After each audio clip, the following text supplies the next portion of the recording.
Hello, everybody, and welcome to the TEACHERCAST Educational Network. My name is Jeff Bradbury. Thank you so much for joining us today and making TEACHERCAST your home for professional development. I am so excited that you guys are here. This is part 2 of a fantastic episode we did with the 95% group. And today, to introduce this episode, I want to bring on Miss Laura Stewart, Chief Academic Officer of the 95% group. Laura, welcome back to TEACHERCAST.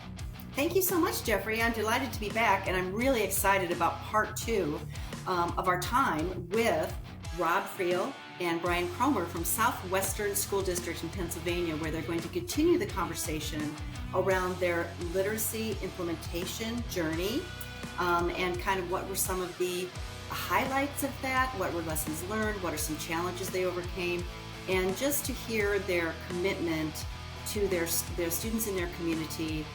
It's really, really inspiring.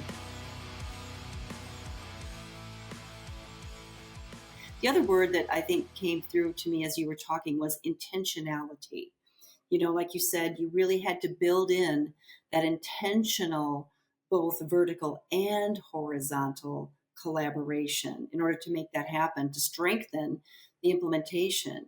And of course, I'm so glad that you brought up 95% group phonics score program and that you're using it K-5 across the district. I'm guessing one of the challenges you identified, you spoke to a little bit, was, you know, many of our intermediate teachers in grades 4 and 5, they have not been availed to professional learning or teacher preparation around these foundational skills.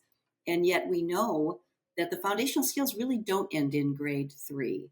Many of our kids have mastered the basics, but what we have found in our work at 95% group is that in 4th and 5th grade, students really need to focus on multisyllabic decoding and morphology.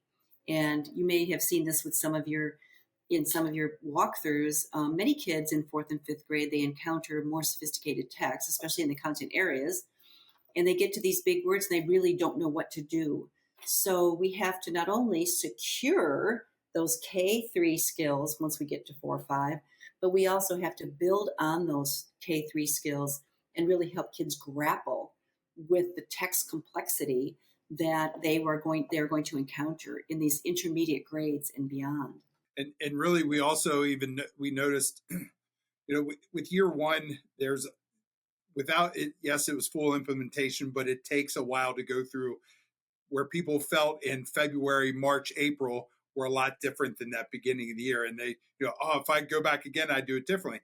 Great thing is that we're now into that second year. So people can start off right off the bat on all the things that they learned or really became, more familiar with. And I was just in a classroom the other day, and we were talking about exactly what you were talking about. It was a 5th grade classroom.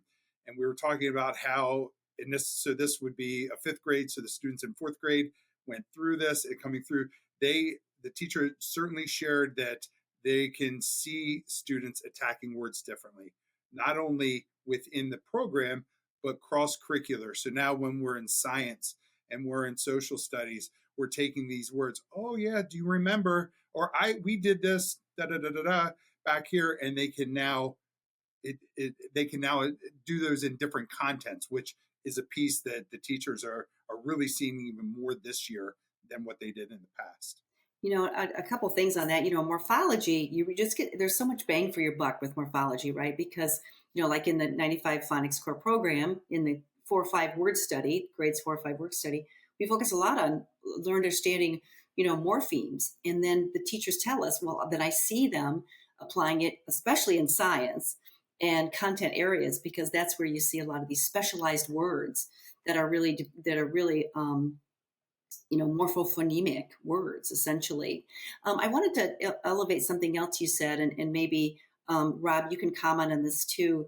So you mentioned the coaching, and one of the things that we are very, very keen on and very adamant about is the power of coaching. And some of our listeners might be familiar with the Joyce and Showers research that shows that if teachers attend professional learning, it may impact their knowledge and skills, but the real impact on practice comes when we're coached.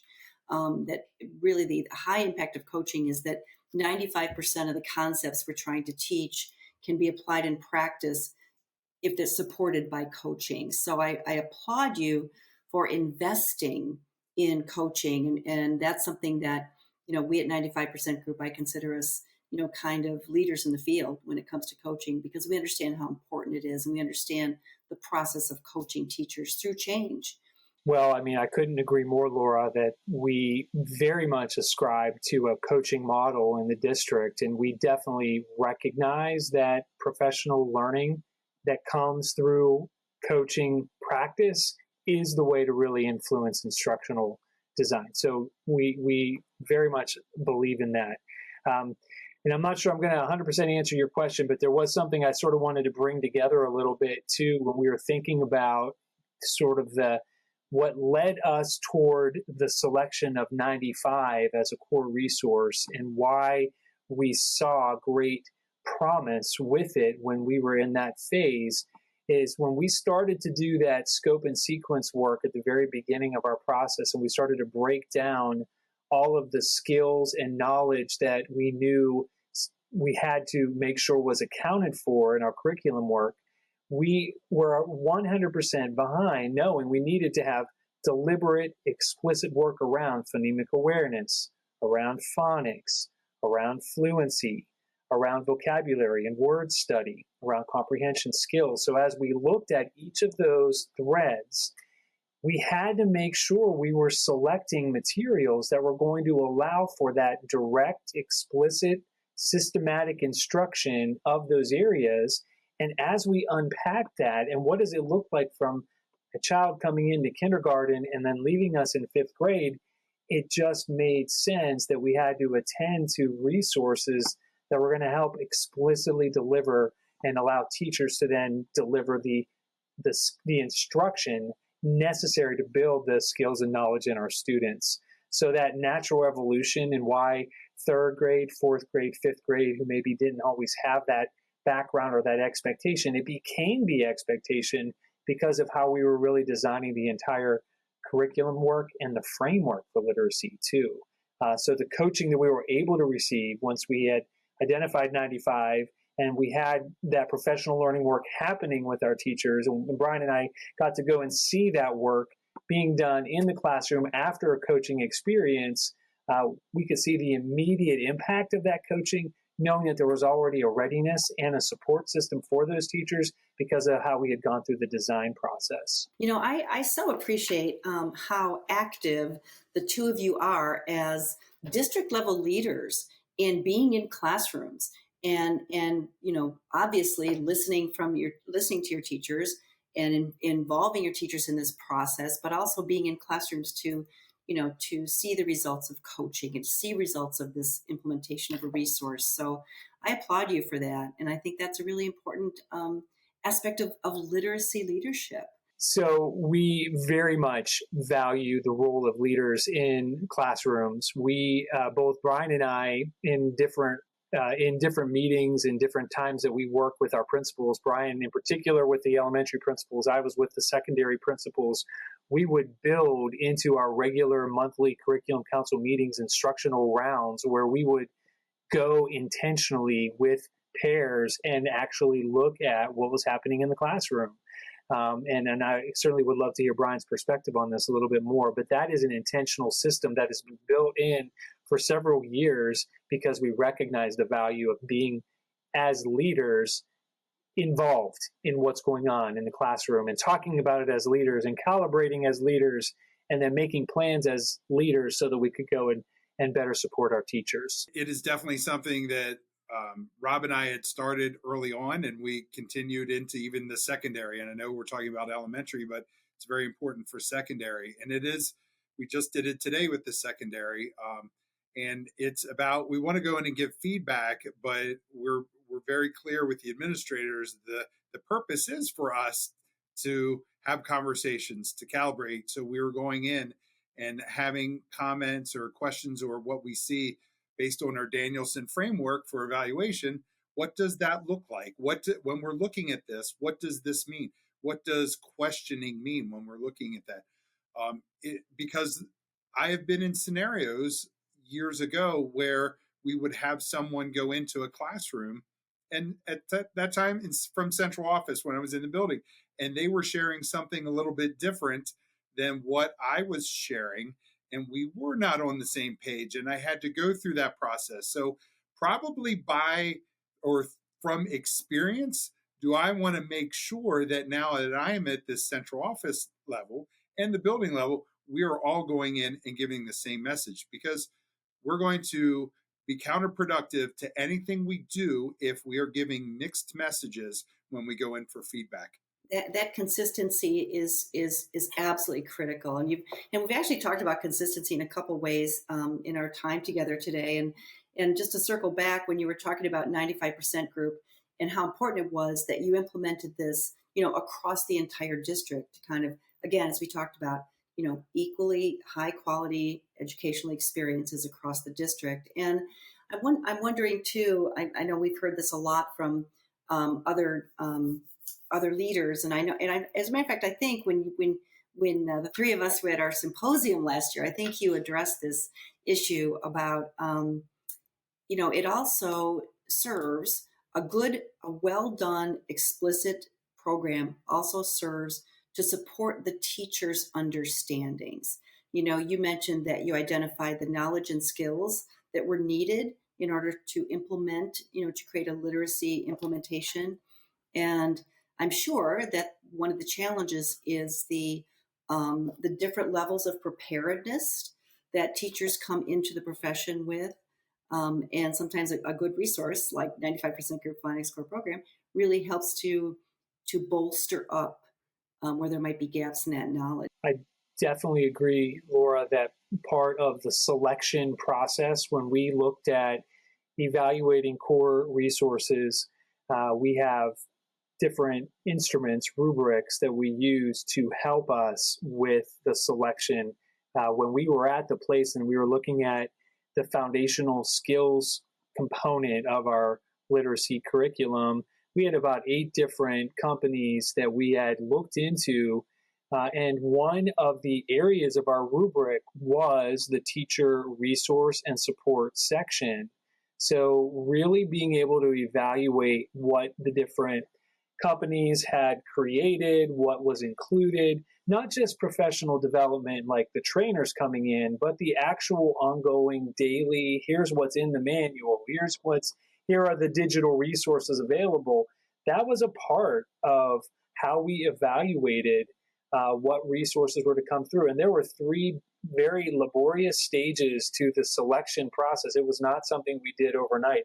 It took at least 6 months for us to really, once we got to that place in the process, to figure out which way were we going to go. And as I said, obviously, we had selected 95 for a lot of reasons, but one of those reasons was because of the level of teacher support and materials provided that would aid in the implementation. Yeah, we always say that, our resources are made by teachers for teachers, because many of us in the organization, the majority of us actually are educators. And so I always say that we really develop our resources with both the heart and the mind of a teacher, to really see how can we support you, in the use of these resources. So thank you for elevating that. I'm unfortunately, our time is coming to a close here, but I did want to mention a couple things. As I said, for our listeners, I'm so delighted that Brian and Rob's story is told in even more detail in our book, Courage to Lead, because they truly exemplify courageous leadership. And you will have a link to this to learn more. But in this book, we'd asked you, what are some words to live by? And both of you identified your words to live by were vision with patience. I love that. Vision with patience. And those are 2 things that I think are just critical attributes of any sort of implementation journey. So what other advice, I'm going to start with you, Rob, and then ask Brian as well. What other advice would you give to leaders looking to implement literacy transformation in their districts? And I'd like one of you also to talk about, do you have a recommended resource for the design principles? Because this really did start with your understanding of actual principles of design. So let's start with you. Let's start with Rob. I think that patience requires tremendous perseverance on the part of the leader. It is very easy to give up course when you don't see the immediacy of results or when things get hard. It is, we are in a field where it seems like we are bombarded with the next best thing, the next shiny gadget, the next new tech tool, whatever it is coming out every month. And it is so easy to get off course and just jump into those things. But when you're patient and you persevere through those challenges, then you're not worried with the gadgets. You're not worried with all those things that might take you off course. But that requires a very disciplined, committed leader to recognize where you want to go and to keep everybody focused on that course. I love that so much. And this might be a John Maxwell quote, and I love John Maxwell. He's a wonderful, just, worldwide expert on leadership.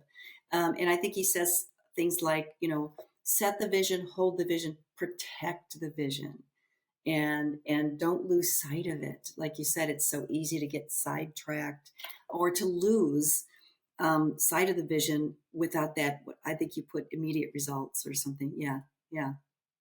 Thank you for that. And Rob, did you have a resource that you could recommend around design?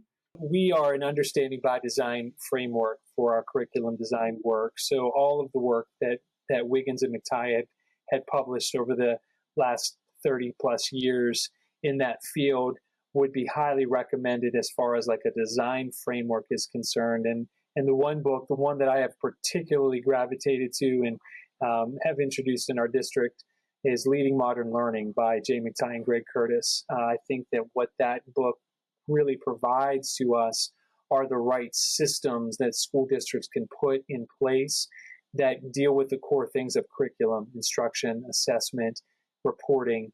And so once you have those systems in place, then you're able to then put a framework together that would be fully implemented well. I really just so deeply appreciate the systems work that you have done, because I have found in my own experience that initiatives can fall apart if we don't have the right systems in place to hold those initiatives. So thank you for that. Brian, is there anything you'd like to say in terms of just more advice you might give other district leaders?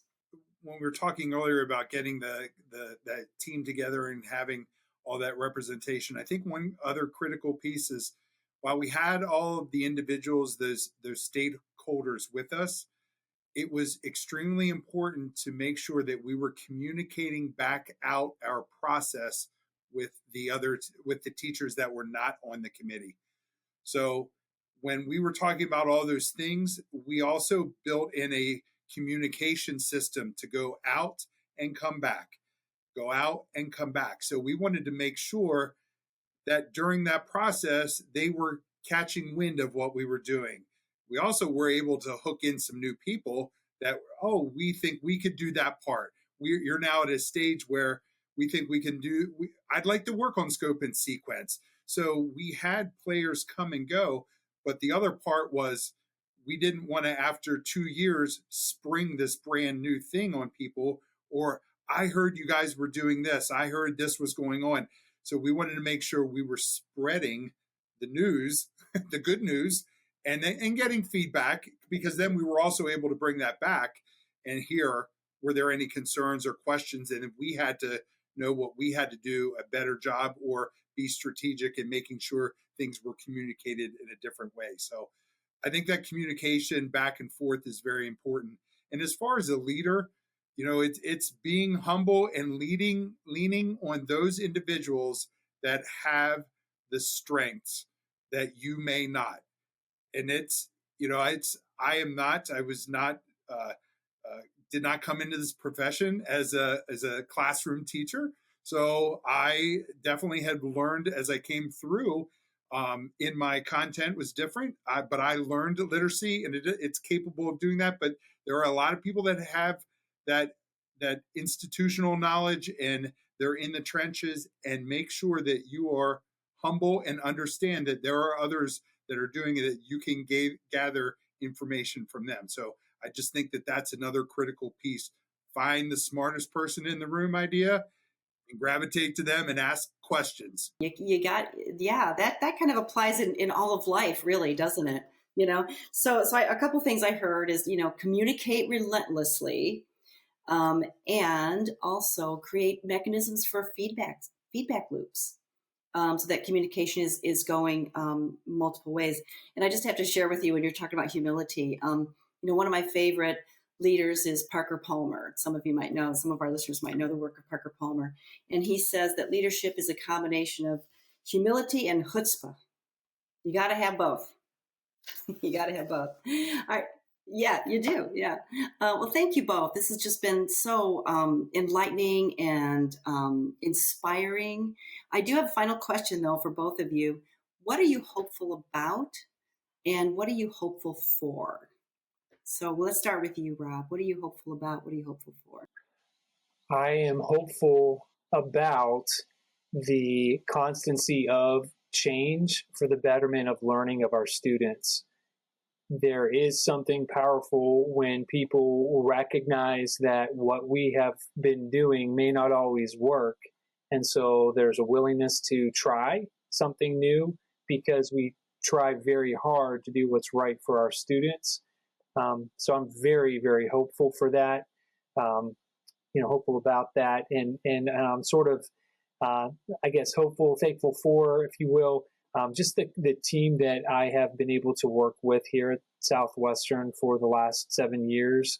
Brian in particular, he's an excellent colleague and friend, and he really has helped in the entirety of what we've been doing. I am confident when I was the director of curriculum, if Brian wasn't right there as the supervisor of elementary with me along the way, I just am fairly certain that things would have been a lot more difficult to continue on. So I've very much valued our partnership. Oh, that's wonderful. Thank you for saying that. How about you, Brian? What are you hopeful about? What are you hopeful for? I would say I'm hopeful that, and I sort of struggle, to be honest with you. Hope's not a great strategy, but I'm really, because it is. I really want these things. I want this change to occur, and hopeful about the learning outcomes that are occurring. And like I said, it's very exciting to go in, and especially being in this system for 16 years as a building administrator with this philosophical shift. I was a part of it. I was the one promoting some of the other stuff, and it is hopeful for continued change. And I don't want to say I'm hopeful there's buy-in. I know there's buy-in because they're seeing results. And I think that is the part, I would like to say our data will show better results this year. But again, year one of implementation is messy. It's ugly. It's different, but it's part of what happens. But it is all of the anecdotal side of it that teachers see a change in kids. Like those are the things that, and then what I see because of an elementary mindset that I've had now at the district level, what will this do in 6th grade, in 7th grade? What outcomes will this, as we send students to our middle school with a different learning profile because of the tools that we gave them? So that's what I'm hopeful for, as they continue through the process to life after graduation. So. I love that, because really you're doing such important work. You are helping to create literate citizens of the 21st century. And I can't thank you enough. I mean, thank you for this conversation, but more importantly, thank you for the work that you're doing every day for the children in your community, for your community in general, by helping to really ensure, and it really comes down to what you said, Brian, to ensure the outcomes for students are where they need to be so that our students can thrive in the world. So I just so appreciate you. Thank you so much. Jeffrey, what do you have to say? Wasn't this an amazing conversation? Laura, I have very much enjoyed this conversation. And, being somebody who has spent time both in the district level and central offices, it is not easy work putting these things together, being a leader. And as they both said, trying to make sure that you're leaning on their strengths, not just yours is extremely important. And, my hat is off to everybody here on the panel.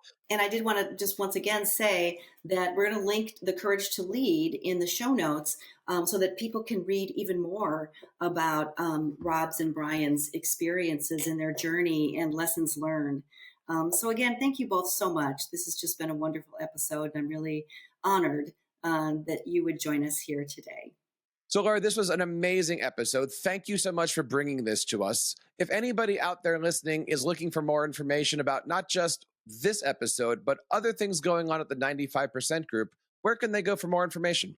Oh, thanks, Jeff. So, yes, please check us out at 95percentgroup.com. Check us out on all our social media channels.